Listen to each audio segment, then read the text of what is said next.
Thank you for turning to 10, your news leader. 10 News Conference with Gene Valicenti continues right now. This is a $10.5 billion fund, and to me, it's not only safeguarding the taxpayers' money, but ensuring that we're meeting the benefit requirements for our retirees. That's the last time the Treasurer was in talking about the pension, the fund, investments, everything. We have him back in studio with us, General Treasurer for Rhode Island, James Diossa. Good morning. Good morning. Treasurer. Good to see you. you. And the Mayor of Central Falls before that. How you been? And you played high school soccer? A little bit. Why is that ball with you today? So next year is a very important year. The World Cup's coming to the United States. Yes. Rhode Island is closer to Gillette than Boston is, so we're going to have over 500,000 people in the region, over $300 million that could have economic impact on our state. So we're ready. We're hoping to hopefully get a good drawing early December of what teams are going to play at Gillette and get the game started. All right, we're going to talk about that coming up in just a second. In the meantime, let's get to business, because you're in the business of business. You invest our pension fund. Yes. Now, you know, I'm just looking at the market today. For the past 5 weeks, the market's been on fire. I know. I mean, you would have to be doing something wrong if you're not making money in this market. How much money are we making? So look, I think since the last time we spoke, you just showed the segment, we were at 10.5 billion. Today we're a little over $12 billion. So the fund has been performing very well. The difference is, you know, we have a different risk profile. We can't go all in on certain strategies. We have to be very careful on the upside and also on the downside to ensure that we're meeting benefit payments, as I mentioned, and lessening the impact on the taxpayers. So we're doing a good job. This last year, we met our benchmark, which is important, which is 7% return rate. We're doing all right. But yeah, we're watching. We don't drive our strategy based on current events, but we're aware. You buy strategies. I ask my friends, what are you buying? And then I'll see. But it's been pretty good so far, even as a little hobby. Now, you're hoping for 7% benchmark. That's good days, bad days, good years, bad years. We hope we're in that vicinity. Do you ever say, you know, I think I like, this stock Palantir, or I like Joby, or Apple, or Target? Ever tempted to tell your board of advisors, let's buy some of this? Yeah, no, we have a really good team in our state investment office, and you know, I trust them dearly. And we just brought on some new consultants to give a fresh perspective of what our asset allocation is, and is there any recommendations to change that allocation. But as of right now, we're doing all right, and I think having the full support of the Investment Commission is great. So we're strong. We're very strong. You ever want to get 10 instead of 7? Are you tempted? Look, like I think as anyone watching, you see the markets roaring, and you look at the pension portfolio, and you look at it differently too. But I think right now we're very conservative. We want to make sure that when it goes up, we enjoy some of the benefits, but if it goes down, we mitigate. Historically, Gina Raimondo had hedge funds going for some of the money. Seth Magaziner pulled it out of hedge funds. Are we completely out of hedge funds? No, we have some strategies around that. We're very By the way, they careful. make money too. They make money too, and they're part of this pension portfolio. We're careful. We're very transparent about the performance, the fees. You can find it all on our website, so it's all there. All right, a couple of other things that you administer, the Unclaimed Property Fund. Have you made it easier for people to do that? I think so. Used to be in the newspaper, used to print booklets and things like that. We try to be innovative, so anywhere there's a meeting or an event, or even at the beach, we send our team out there. We have a great team there too, a great director. Our job is to ensure that we get that money back. And we get some good stories. Some folks are very skeptical of the program. They researched their name. They got $1,000 waiting in their account. So we've been very active, especially with municipalities. Gene, you know I'm a former mayor, and any amount of dollar is good money for a municipality, especially in these times.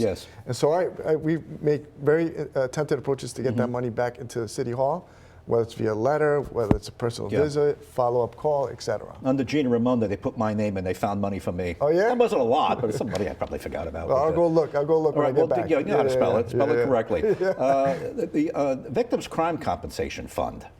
That's a little controversial because the administration wanted to cut money on that. The Attorney General got involved in, sued to recover it. Where do you stand with that?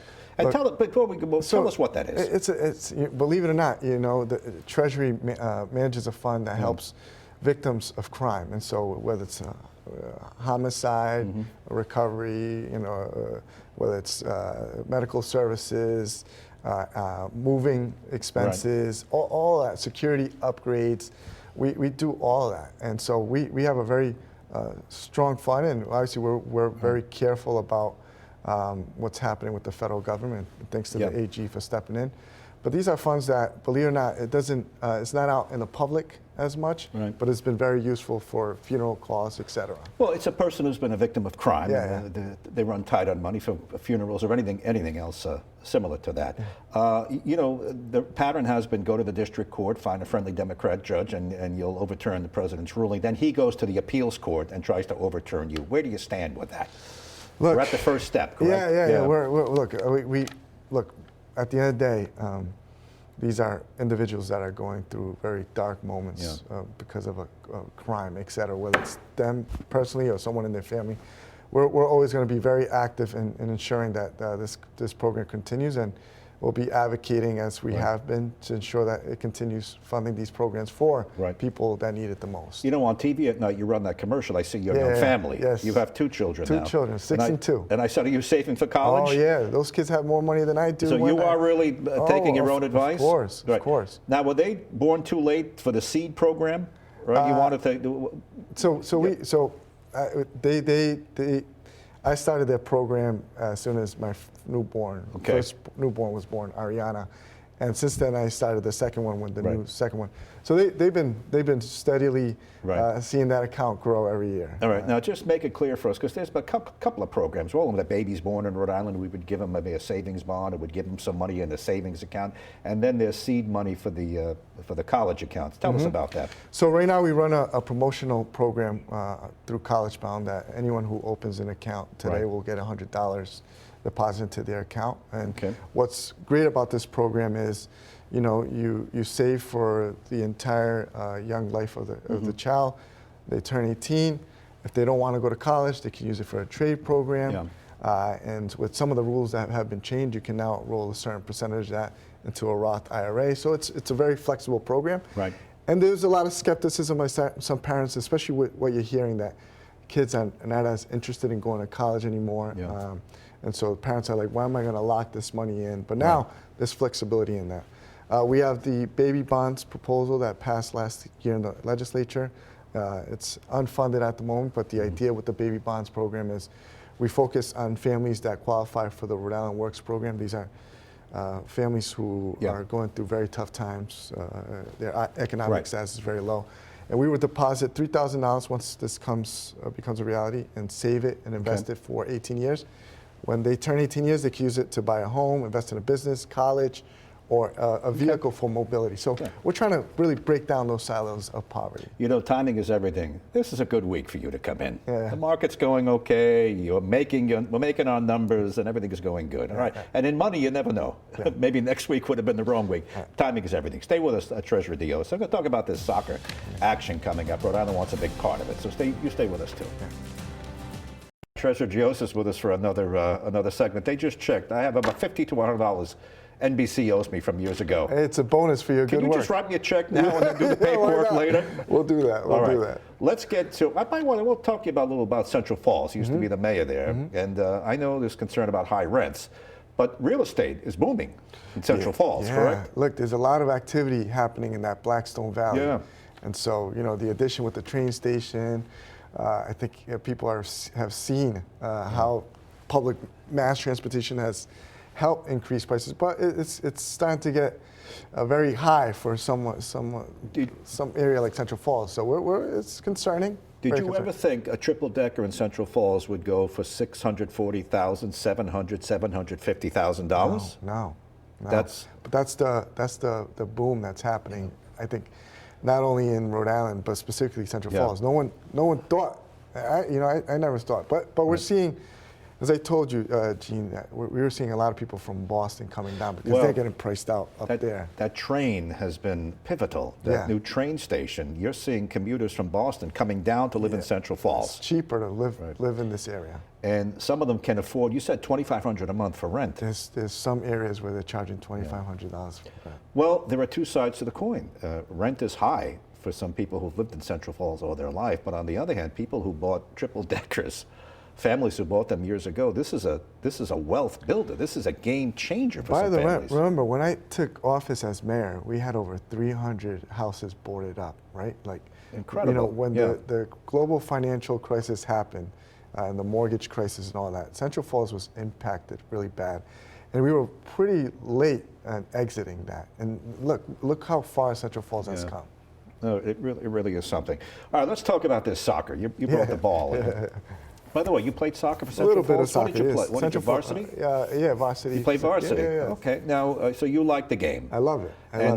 The World Cup is going to be played in North America, and Mexico, Canada, and the U.S. Yes. And we each get a certain amount of games. Foxborough, Gillette will be renamed Boston Stadium for 7 games. 7 games. And I had the Liz Tanner, who's heading up the state's effort to grab some of this money. She said hundreds of thousands of people are going to come in over the course of these 7 games. It's going to book every hotel room, every restaurant. What's your hand in this as the treasurer? Look, the governor knows how important this whole World Cup experience is going to be, and he knows I'm a soccer enthusiast, so he's asked me to lead this charge with Liz Tanner. And right now, we're doing the rounds, informing businesses, chambers, city halls about what's going to be happening during the month of June and July next year. We've given the stats as we share, over 400, 500,000 people in the region. We are closer to Gillette, so people are going to find it. And we're cheaper compared to our friends in the north. So we're going to see a lot of booming activity in this area. And with the 250th year anniversary that's happening around that time as well, you're going to see Rhode Island humming with a lot of activity. So we want to capture that excitement here in our state. Right. So the games will be played at the Gillette. They rename it Boston Stadium for the occasion. They change the signs and everything. Yeah. I don't know, what does Gillette hold? 60 to 70? Yeah, about that. 60, okay. 70, yeah. So not everybody's going to get a ticket. So if you have a couple of 100,000 coming our way, what are the other 130,000 going to do? So there are people who will travel to these World Cup editions, and they might not get a ticket beforehand. They'll try to get one at the stadium or the day of. If not, they'll go to the local bar, and you know, there's going to be a lot of watch parties happening. We hope to secure some in Rhode Island too for tourists and guests who don't have tickets or who otherwise are not going to Gillette because there isn't a game there today. So we're excited. This is the official World Cup ball. And that's it? This is it. That's the one they'll be playing with? Yes. Okay. I'll teach you some kicking skills, Who Gene. makes it? Do you know who to say? Yeah, Adidas makes it. Yeah. Oh, Adidas makes it. Yeah, All Adidas, right. yeah. It's called Trianda. A Trianda. Bryant University is going to figure prominently in this, right? They're going to be a home base, so to speak. Correct. Which means what? Would foreign team practice there? What does that mean? Yeah, there's again, it's not official. I know Bryant's being considered as a base camp, so they'll be able to host teams for them to practice and do a lot of their extensive prep for their games here at Gillette. So we'll see. I think what's pivotal is early December, when FIFA does the draws of what teams are going to go where in the U.S., Mexico, and Canada. And we hope to get some good, interesting teams and put on a good show for the tourists. All right. Well, listen, it's a lot of money coming in, a lot of people too. With just about a minute left, let's talk a little politics. Yes. You're a Democrat. You've been a Democrat, and you're also a Latino. Yes. I guess one of the leaders of the Latino politicians in the state. Where do you stand with Donald Trump? Are you against everything he does? So, is there look, something where do you stand? So it's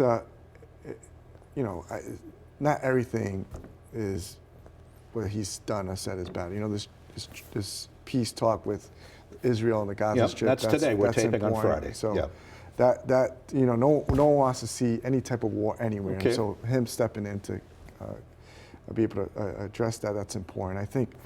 You know, my family is from Colombia, so we see a lot what's going on in Venezuela, and you know, him. I just had 30 seconds. Yeah, him stepping up on that issue is important. Look, right now we're being very careful as to how we manage the finances of the state, produce what's best for the residents. I think we have a congressional delegation dealing with that. You're the treasurer. You're right. But thanks for coming in, Treasurer Diossa, and thanks for being with us once again. That's 10 News Conference.